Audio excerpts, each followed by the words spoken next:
Hello, everyone. Welcome to episode 7. We are so glad you're here. Welcome, Elise. Good morning. How are Good you? morning. Good morning. We've been through a lot so far. Episode 7 means that we've been through a lot of powerful concepts, and we just thought that we can actually summarize it very quickly because we started the whole Thought Leaders Thursday with vision. Where are you guys going? What's the vision of the company? What's the vision for your own personal life? What's the vision for the team? And that is a very important starting point, because without it, like, everything else is not going to happen. So, and lesson number 2 was really about understanding the knowing doing gap.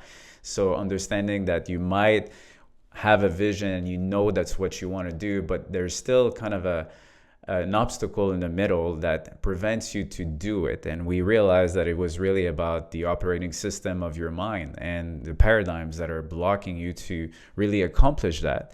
And then we really went into a little bit more deeper into how the mind works and really explaining the conscious, the subconscious mind, and how is that creating the results.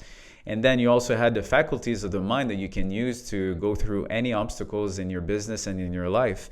And last session was all about the self-image and how your internal narrative and how you see yourself really reflects your results. So today is episode 7. And Elise is going to introduce you to this concept. Very important as well. Yeah, good morning. Thanks, Francis. So this is such an exciting lesson and conversation, because this is where the rubber hits the road. This is where change starts to happen. And as Francis says, it's a culmination of everything we've been discussing. And once we understand exactly what process we go through to get this change, it really helps know what's going to happen and prepare you for that change. So we all know the comfort zone is not where, like, nothing good happens in the comfort zone. That's when we're doing more of the same. And when we want to stretch ourselves to go beyond, when we want to stretch ourselves to reach those C-type goals, a lot of change needs to happen. And that's where the terror barrier comes in. So Bob Proctor often spoke about the terror barrier and what happens internally when you're making these changes. So today we're going to take you through a step-by-step of how it shows up in your life and what you can expect. So when you're faced with it, you know exactly that these are signs that you're doing the right thing, and how exactly you can push through it so that you can ultimately get to those goals that you're going after. I love it, because really fear is what's holding us back most of the time, right? So just understanding where it's coming from, I believe that will enlighten a lot of the people watching, and really understanding that it's not that complicated, and every time that it shows up, I'll know what to do with it. So let's start with step number 1 of the psychological steps towards what we call freedom, really the territory where you want to go, the results you want to achieve. So let's do it.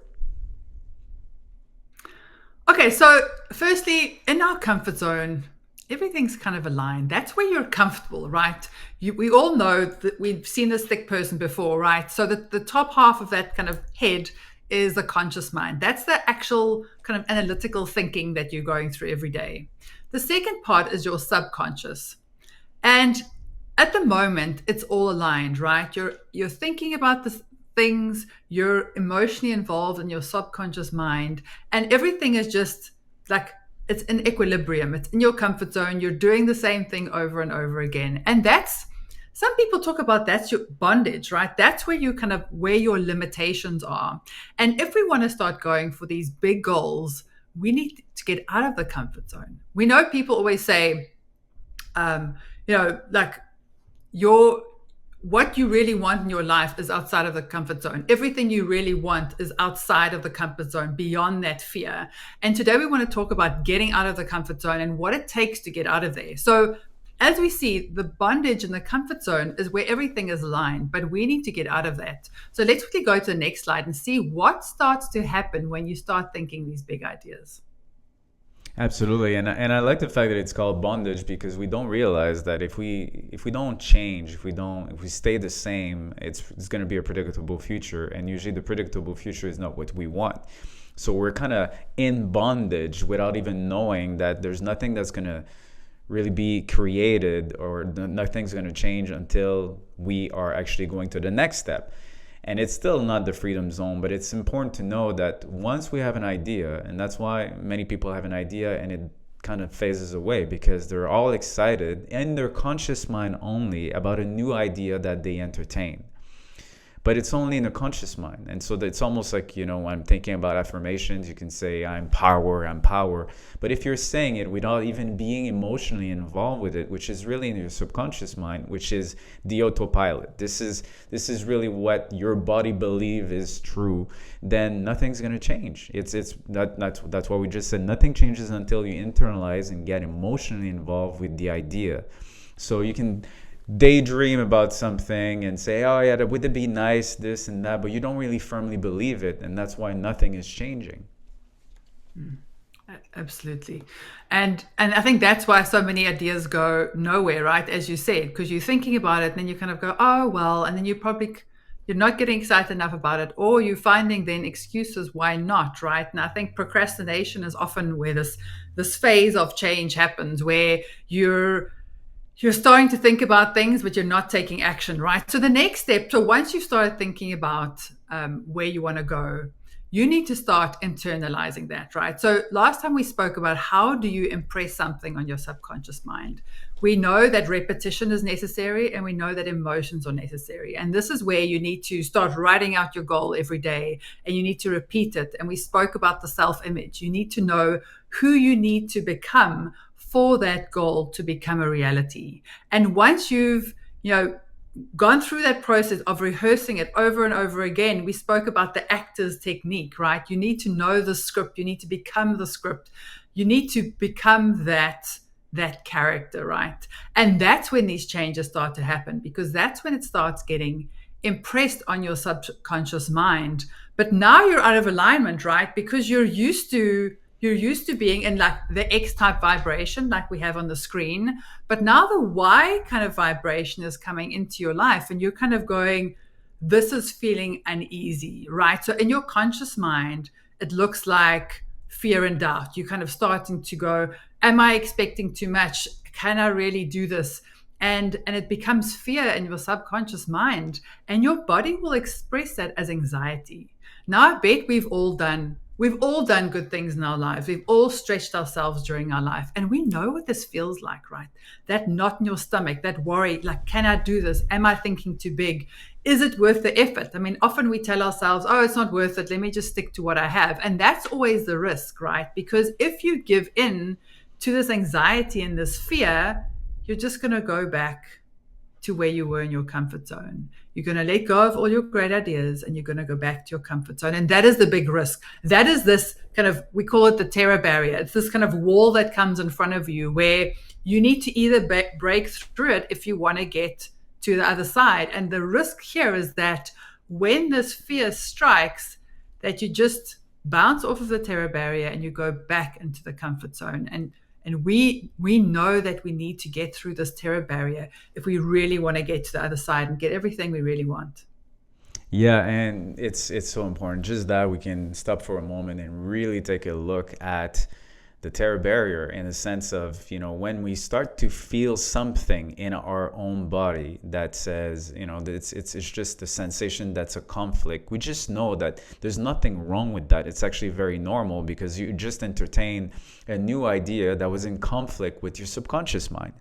And so it's not a sign that you shouldn't go through it. It's actually, or stop. It's a sign that you're just about to make a breakthrough. And this is absolutely normal that you have a conflict. And, questions that we can ask to the people right now is, which mindset blocks do you feel the most right now? Is that a fear of failure? Is that self-doubt?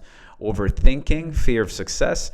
Because when you introduce a new idea, it could be buying a new house or starting a new business and leave your job, and then as soon as you leave your job, now the fear strikes and it's saying, oh, what if I fail? What if the business fails? And that's just absolutely normal that these thoughts are now being entertained, because the familiarity is being questioned right now. We're becoming someone new. This is a new territory. We haven't lived in that territory at all, and our mind, the subconscious mind, just wants to keep us safe and just say, no, don't even go that way. That's fine. Like, are you sure you want to get into that new territory? This is scary. I don't know. This is the unknown. But in order to create something new, we have to be in the unknown. And one of my affirmations that I love to say every day is, I love the unknown. The unknown is my friend and I love it. The unknown is my friend and I love it because it's required. It's really absolutely required. Otherwise, I'm just going to live a life in bondage, and I'm just going to face this conflict and say, you know what, the anxiety, there's anxiety. That must be not good. So I'm just going to go back to what? I'm going to go back to my familiarity, the X-type vibration, the X-type thinking, and I'm going to have X-type results.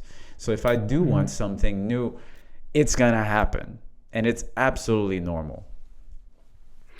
Yeah, and I love what you're saying here because, I think the awareness of this fear, of this dis-ease, is so important, because I think so often we feel discomfort, we feel anxious and worried, and we rationalize to ourselves that something's wrong, that we shouldn't be doing this. And we're here to tell you it's almost the exact opposite.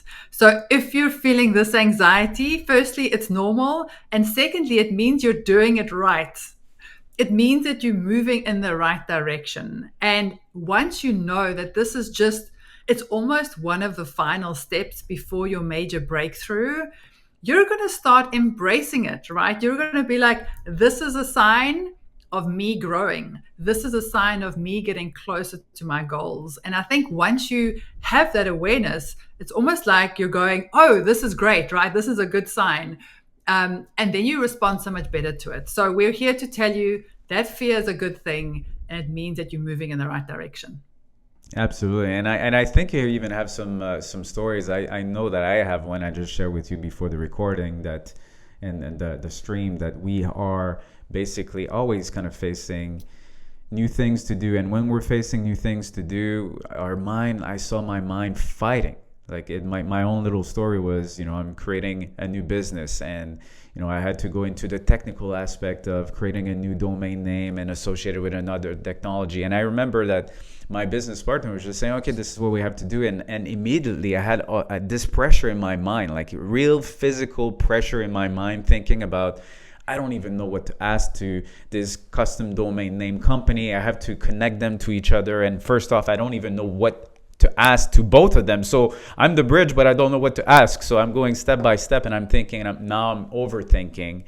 I have a fear it's not going to work. I'm fearing it's going to take too much time. I'm busy. I have other things to do. And it was not pleasant, really not pleasant. But what I decided to do is, okay, so one step at a time, I'm just going to do it. I'm going to just go ask this question. I'm going to get a feedback after that. And then it's going to let me to know if I'm in the right directions or not. And then eventually I started to know what to ask. And it took me kind of a couple hours really to go through the whole process, to a point where, I just picked up the phone and I called the company. I don't understand now. Like, what am I supposed to do? And then all of a sudden, like, things were fixed. And the interesting part is that I had to do the exact same thing yesterday, and I did it in about half an hour, which astonished me. And first off, it's just because the repetition that happened was just recent. But the point is that I didn't even have this fear, this body feeling in my mind that this is going to be difficult. I just did it so fast that I realized, wow, this is a great example for me to know that, of course, there's going to be resistance in the beginning. And if you go through the resistance, it's really what you need to go through. Another example that comes to my mind was 10-day silent meditation in your previous country, South Africa. And 10 days silent, like, there's a lot of resistance to that.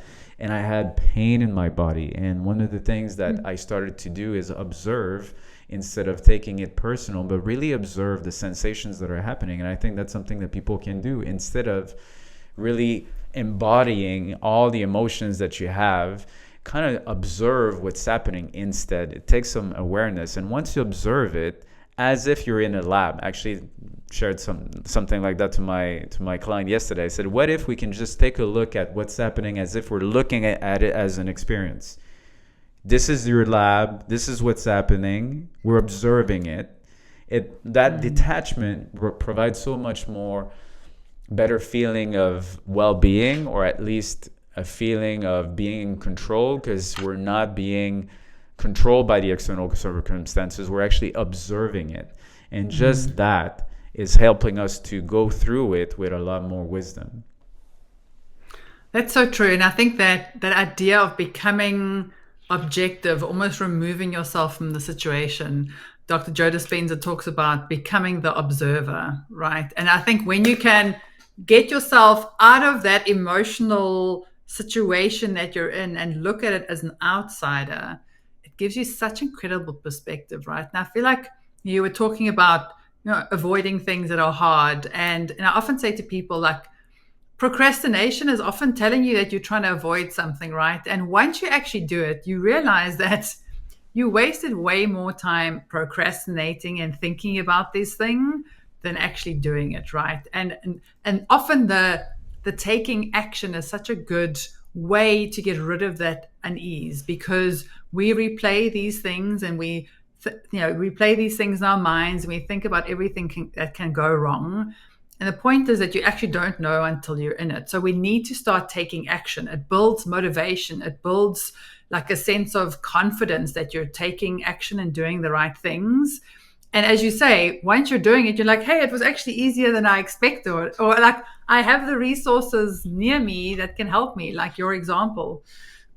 I was speaking to a client the other day who is a leader in like a tech company, and he wants to improve his public speaking. So he needs to speak to the board, and he needs to, he's very kind of proactive around building a good culture in his organization. But he feels uneasy about standing up in front of people. And we've been working a lot around this. And we all know once you're doing something that feels uneasy, again, like that internal self-talk is often like this narrative that you create for yourself. And we create our reality through what we're thinking, right? Everything we've been speaking about.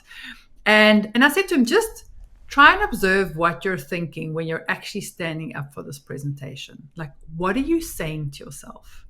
And then we uncovered it was all about, what do people think about me? I mean, earlier you were asking, what are the blocks holding us back? His was, do they like me? What do they think? Are they criticizing me? And we're so busy focused on what they think about me that you're actually not delivering your message. And what he then did is we tried to shift that mindset. So we then focused on when you stand up in front of people, instead of worrying about what they think about you, how about focusing on serving? How about focusing on sharing knowledge so people can care about them, and that transparency is important, that you want them to do good work so that you can serve your clients better. And once that mind shift happened, he was so much more comfortable stepping up in front of people. And sure, it doesn't happen overnight. It doesn't go from like black to white overnight, but it's improved so much over time. And now he looks forward to presenting. He's actually created a new goal where he wants to become a TEDx speaker. So imagine going from someone who was scared to present to his board to someone who actually wants to stand up in front of the world and be recorded and be on YouTube and do a TEDx talk. So, it's about taking those small incremental changes and embracing this discomfort. And then seeing like where you can go from there, right? And some people even say it almost becomes a game, because you know that this process is going to happen, and having this almost playful mindset around, hey, like, I've got so much potential. What can I do next? I feel the fear, but I'm almost like playing with it, like I see you and I'm not going to let you get the better of me. I mean, what a great attitude to have towards that. And we all know it's about growth, right? And once you have this different mindset around growth, it completely changes the process you go through. So much gold in what you're saying. And I was just thinking about couple things. One, in terms of public speaking, I think you were talking about also you help him to reframe. And I love the reframing about serving, because serving is also applicable to any salespeople here watching. Why do I don't like to sell? If you're seeing yourself as a peddler or someone that's asking and really trying to convince, as opposed to be convinced. There's a difference of being convincing or being convinced. And if you're serving because you truly want to help, and there's a calling in you about that, then the conversation is a whole different. Like, it's really, who am I being right now? So when you're reframing it as serving my audience, and I like to say I've done so much communication courses, and I actually even taught some to a college at one point. And the thing that the people that were afraid were exactly like this, it was about what they're thinking and also going blank. And one of the things that I would say to them is, can you go blank on the story? If you're telling a story to anyone, and the trick was really having a conversation, the cocktail party test, as opposed to say, there was a time in 2010 at X, and you're like, well, where was I? Like, you're too much in your head. Like, if you're really in your heart and you tell your story to a friend, you're never going to forget. And so all of a sudden, just with that little shift, that little reframe, I saw some people telling an amazing story, and people were like, wow, that was so good. Why? Because they were actually not even overthinking it. They were just in their heart, happy and excited to share a story that they thought was meaningful for the audience. If you could even reframe it in a way that's, if it was your last message, and if what you're saying could be summarized in 3 points, what would you say? Like, what's important for the audience to remember? What's the takeaway? What's the giveaway that you're giving? And so in that sense, all of a sudden, it's so much easier, because you're not even concerned about you. You're really more concerned about the people in front of you, or you want to serve and you want to give. And the other thing that I was thinking is, as a quick and great trick by Mel Robbins, the 5-second rule. So if you're not familiar with it, instead of saying, okay, I'm going to start in 5 seconds. 1, 2, 3, 4, 5. And then you're like, I'm not ready yet. 6, 7. What am I thinking? Oh, what is going to happen? And then all of a sudden your brain is now involved, thinking about all the ways that it could go wrong. And I know this because I've done that in the cliff jumping, and I waited way more than 5 seconds, and my legs were shaking, and it was even harder. It was torture for a minute or two, as opposed to the 5 seconds rule. 5, 4, 3, 2, 1. Then you jump. Like, that's really how you do it. And all of a sudden, the countdown is helping you to just go for it. And you could be picking up the phone. Just, I need to talk to my prospect. 5, 4, 3, and you just pick up the phone and you do it. And then it's dialed. And so all of a sudden, you have to do it. And so it's interesting how the mind works. And there's beautiful tricks that we can use to actually just transcend that fear. And at the end of the day, it's just kind of saying, just do it anyway. Do it anyway, because like you said, Elise, that shows that there's a breakthrough that's on the other side. That shows that actually you're just about to enter in a new zone called freedom. And the freedom, by the way, which is really interesting, is as soon as you have your why idea, and let's say you are in that freedom zone, that doesn't mean that fear is actually gone. It's actually still there. There's still that kind of the feeling, but you, with understanding and study and impressing a new idea, eventually it's going to feel comfortable. It's going to feel familiar. And guess what? Now this why idea is going to become your new bondage. You're going to have to, next goal you're going to have is going to create the exact same thing. So if you've been able to double your revenue this year, grow your business like that, and now you're thinking about 10x, you're just going to feel the same exact feelings in your body. There's going to be a conflict. And if you just entertain the idea, it's just going to be a reason. But if you have that terror barrier, it's a good sign. It's a good sign that you're growing, and you're going to get into a new territory by, again, impressing this idea in your subconscious mind, doing the actor's technique, being that person. Who do I need to become in order to achieve my goal? And that's exactly how it's going to happen. Absolutely. And it's so great to see this picture and kind of know exactly what to expect, and that it's a good thing, right? So I love this quote that says, the cave you fear to enter holds the treasure you seek. To embrace that fear, embrace that discomfort, because you know that it's on the other side of that fear is exactly what you're looking for. So earlier we asked you some questions around what is holding you back? And I challenge you to take a piece of paper and think about that. What am I fearing right now? What is holding me back? And once you know that, what bold move I've been avoiding? And challenge yourself. Do the 5-second rule. Decide when you're going to do it and just get it done. There is so much freedom and so much confidence that comes from showing up for yourself, because you're proving to yourself that you're willing to do what it takes. You have what it takes. And those confidence building steps help you so much to build it over time. So, what bold move are you avoiding? And next time we speak to you, I hope you can tell us that you've done it. Absolutely. And yeah, just what's the bold move? And it doesn't need to be a big move, just a something that you haven't done before. Start small and see where you're going, because then it's going to give you the confidence to even make even bigger bold move. It's just making that first step that's really important. So the key takeaways today, very simple. Fear is a signpost.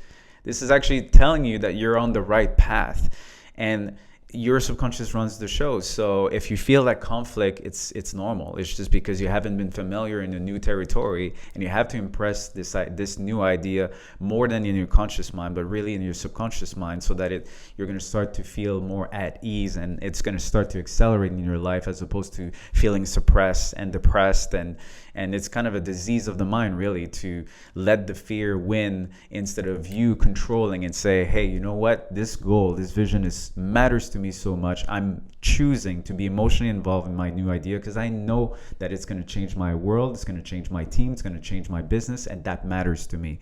So comfort is not progress. The results you've accepted, it's just a bondage that you've had in a familiar thinking, a way of thinking that now you need to change.